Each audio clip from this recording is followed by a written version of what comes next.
Pour la première fois depuis 9 ans, le nombre de fermetures d'usines a été plus important que le nombre d'ouvertures de sites en France. Parmi ces secteurs touchés par la crise, l'automobile et ses sous-traitants. L'Île-de-France, longtemps fleuron de la voiture, a perdu de très nombreuses usines automobiles. Reste Stellantis, ex-PSA à Poissy, mais pour combien de temps? Les ouvriers déjà reclassés après les fermetures des sites d'Aulnay-sous-Bois ou Saint-Ouen sont très inquiets, Faustine Moeran. Après 30 ans de carrière chez Peugeot puis PSA et désormais Stellantis, Patrice travaille aujourd'hui au contrôle sur la chaîne de fabrication de Poissy. Il est de quart du matin et témoigne pendant sa pause au milieu de la ligne. Moi, je contrôle un certain nombre de choses sur les véhicules. Donc là, ils sont en train de défiler autour de moi et il y a effectivement beaucoup de bruit de cliquetis des installations, de ce qu'on appelle des balancelles qui portent les véhicules. Le moteur est déjà installé. Moi, je contrôle pas mal de choses dans le moteur. Il n'y a pas les sièges, il n'y a pas les portes, il n'y a pas les roues. Je suis au début de l'avant-dernière ligne de montage. Attendez, excusez-moi, je dis au revoir à une collègue. Liberté. C'est que depuis 11 ans qu'il a été reclassé ici à Poissy, il connaît tout le monde. Mais cette famille, il a dû la reconstruire après le coup de bambou de la fermeture de l'usine d'Aulnay-sous-Bois. Au mois de juillet 2012, 2 jours avant de partir en congé, vous voyez les méthodes, annonce de la fermeture, brutale. Et là, moi, j'ai vu des gens s'écrouler. Le délégué syndical CGT, à l'époque, s'était alors battu pour limiter les dégâts humains. 4 mois de grève qui n'ont pas changé grand-chose. Depuis même, un autre site du groupe encore a lui aussi fermé. L'usine d'emboutissage de Saint-Ouen, 300 ouvriers et quelques, dont Yannick, lui aussi reclassé à Poissy depuis 2020. À 51 ans désormais, l'ancien ajusteur outilleur est devenu conducteur à l'atelier de ferrage. Il a fallu apprendre ce nouveau métier. Il a fallu s'adapter aussi. C'est pas du tout les mêmes types d'usines. Déjà, il y a une sacrée distance. Les horaires sont plus durs. Voilà, je me lève à 3 heures du matin pour aller au travail, quand je suis du matin.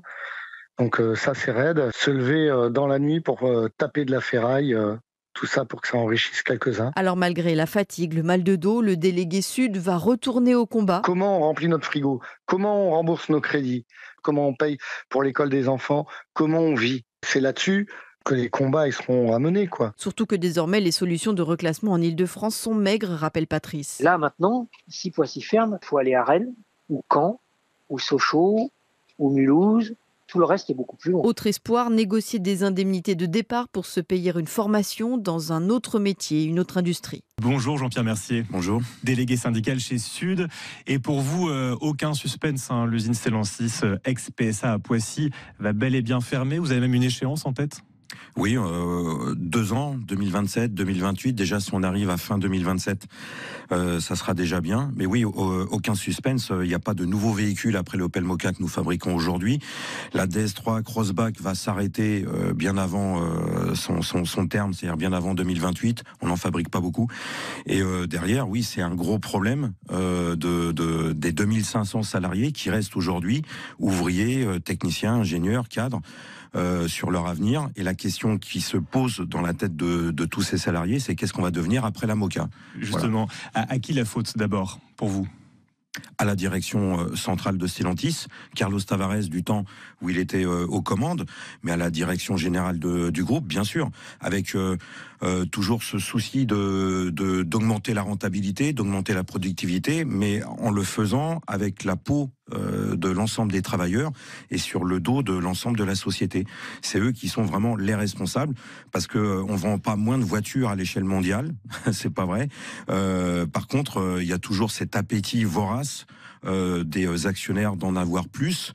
Jusqu'à maintenant, c'était 25% des bénéfices qui étaient donnés aux actionnaires. Et ils en demandent 30%. Et ces 5%, il va falloir, pour la direction, ils veulent les trouver à coup de licenciement, de suppression d'emplois et de fermeture d'usines. Vous n'en voulez pas au pouvoir public? On a un président, par exemple, qui disait « j'aime la bagnole », et puis aujourd'hui, on voit ce constat en Île-de-France. Bien sûr que j'en veux au pouvoir public, j'en veux à toutes ces politiques des différents gouvernements qui ont eu comme seule politique d'abord de donner des milliards d'argent public chez ces grands groupes industriels. Stellantis, c'est quand même près de 60 milliards en moins de 5 ans de bénéfices. Et puis c'est d'accompagner, de soutenir en toute complicité tous les plans de fermeture d'usines dans toute la filière automobile. Parce que quand un donneur d'ordre comme Stellantis décide d'augmenter sa rentabilité, c'est pas que les salariés du donneur d'ordre qui sont touchés. C'est les salariés des sous-traitants, Lear, Valeo, il y a Plasticonium, il y a Forvia. On a autour de nous beaucoup de salariés qui se mobilisent pour défendre leur peau, pour défendre leur gagne-pain, pour continuer à remplir le frigo à la fin du mois. Et vous en voulez aussi aux collectivités locales, peut-être, je sais pas, la région, même indirectement la mairie de Paris Oui. Vous savez, par expérience, j'ai vécu la fermeture de PSA Aulnay, y compris celle de Saint-Ouen. Il y a à peu près 10 ans, enfin en tout cas. Voilà, il y a 12 ans même maintenant, et on a eu les politiques à tous les niveaux, mairie, région, département et gouvernement bien évidemment, contre nous. Quand on s'est mobilisé justement pour défendre l'emploi, c'était la cause nationale, et c'est toujours la cause nationale, on les avait contre nous. Ils sont toujours du côté des gros, du côté des actionnaires, du côté de ces grands capitaines d'industrie qu'on nomme d'une manière assez mensongère, mais qui sont des liquidateurs d'emplois. Mais Jean-Pierre Mercier, il y a une réalité, c'est la concurrence chinoise, notamment sur l'électrique. Ça, c'est un constat, une réalité. Alors, si on veut parler de la concurrence chinoise, vous avez Carlos Tavares qui avait acheté un constructeur chinois, Leapmotor, qui fabrique en Chine, en pièces détachées, et qui passe les frontières de l'Europe, qui sont montés dans une usine polonaise Fiat en Pologne, et qui va envahir le marché européen. Ça veut dire que c'est la famille Peugeot, la famille Agnelli, les actionnaires de Stellantis qui utilisent cette concurrence chinoise, mais pour se remplir les poches. Mais est-ce qu'on a loupé en Ile-de-France le virage de l'électrique? Est-ce qu'on a du retard? Vous dites on n'a pas préparé l'après-Moka, par exemple. Ce qui prépare, eux, c'est la rentabilité. Ce qui prépare, c'est les dividendes et les profits. Pas suffisamment préparé l'électrique. Vous savez, ils se sont engouffrés, les capitalistes de l'automobile, les constructeurs automobiles, ils se sont engouffrés dans l'électrique parce que ça pouvait être un marché juteux, à coût de milliards d'argent public et de subventions publiques. Il y a une importance de la transition écologique quand même. Enfin, il y a une importance de la transition écologique à ce niveau-là.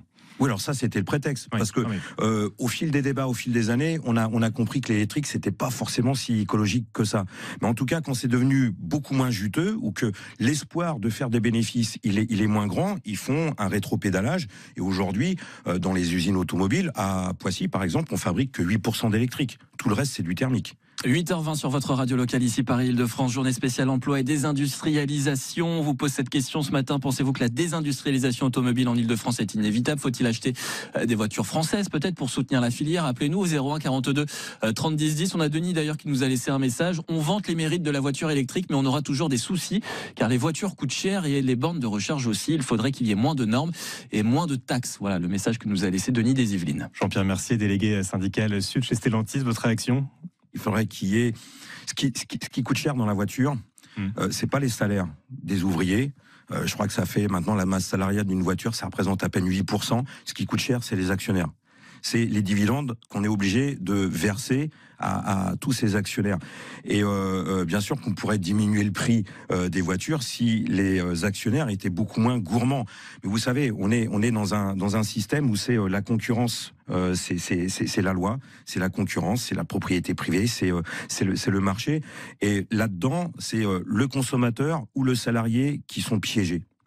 Petit coup d'œil dans le rétroviseur, cette fermeture, on en parlait, à Aulnay-sous-Bois, l'usine PSA Stellantis. Il y a la question des reclassements, ces salariés qui ont fait plusieurs usines, qui demandent des garanties aujourd'hui parce qu'ils ont peur à Poissy. Bien sûr. Ils sont inquiets sur l'avenir. Nous savons, certains ont vécu la fermeture d'Aulnay, ils ont été reclassés à Saint-Ouen, Saint-Ouen a fermé, ils ont été reclassés à Poissy. Vous voyez un peu la vie. Et dans la tête, ça devient très compliqué. Et pour remplir le frigo, ça devient aussi très compliqué. Oui, la question que tout le monde se pose, c'est comment on va remplir le frigo après la Moka. Et c'est aujourd'hui qu'on doit obtenir des garanties auprès de notre patron sur qu'est-ce qu'on va devenir, alors, en fonction de son âge, de sa situation personnelle et familiale. Pour les plus anciens, ça sera sans doute des systèmes de pré-retraite, mais pour les plus jeunes, et quand je dis les plus jeunes, c'est des fois même 50, 52 ans, 53 ans, puisque l'âge de la retraite a été reculé, et c'est d'avoir un CDI, continuer à avoir un CDI, et ça c'est l'obligation de l'employeur de le donner, et puis d'avoir des primes, des dédommagements, des supralégales qui sont incontournables. Poissy ferme, vous allez où? On l'entendait dans l'info d'ici, hein, on disait, les salariés disaient on va aller à Sochaux, on va aller à Rennes, on va aller ailleurs, pas en Île-de-France en tout cas. J'ai pas encore fait mon choix, mais c'est certain que si je peux pas atteindre l'âge de la retraite, je serai reclassé dans une usine de Stellantis parce que j'arrêterai pas le combat contre la famille Peugeot. Oui. Continuez de nous appeler 01 42 30 10 10. On a Pascal d'ailleurs qui est avec nous de Tilly dans les Yvelines. Bonjour Pascal, alors vous êtes dans le milieu automobile justement, et pour vous les voitures françaises, on est forcément en concurrence avec les voitures chinoises aussi, donc c'est compliqué quoi. Moi, là, voilà, ça fait 6 ans que j'ai une voiture électrique, donc Tesla pour pas la nommer la première, parce qu'à l'époque, on n'avait pas non plus forcément les voitures électriques qui pouvaient nous permettre de nous déplacer un petit peu partout en France. Bon, maintenant, entre Peugeot et Renault, effectivement, les voitures commencent à arriver. Le problème, c'est le prix. Et le prix, aujourd'hui, on ne sera jamais en concurrence avec les Chinois. Quand vous voyez aujourd'hui que Renault, Peugeot, ils envoient les études sur lesquelles on travaille pour la tôlerie, la robotique, en Chine, en Inde, même nous, actuellement, en étant, sous-traitants, on a du mal aujourd'hui à s'en sortir. Donc le problème, c'est aussi le prix des recharges.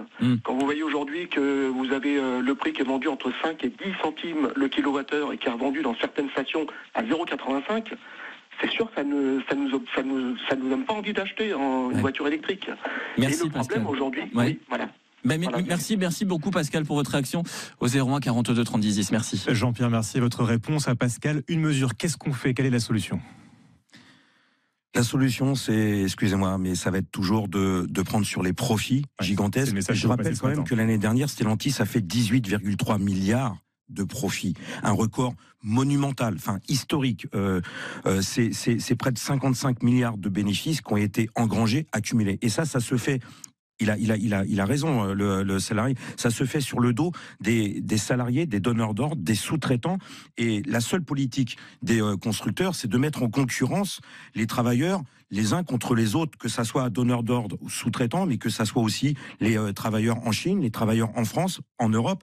Et pour avoir la solution, ça serait d'avoir le même niveau de vie que les travailleurs en Chine. C'est juste pas possible. La seule solution, c'est de se battre pour défendre nos intérêts, nos salaires et nos emplois. Le message est passé. Merci beaucoup Jean-Pierre Mercier, délégué syndical chez Sud, Stellantis ex-PSA, d'avoir été l'invité d'ici par Île-de-France pour notre journée spéciale emploi. Belle journée à vous.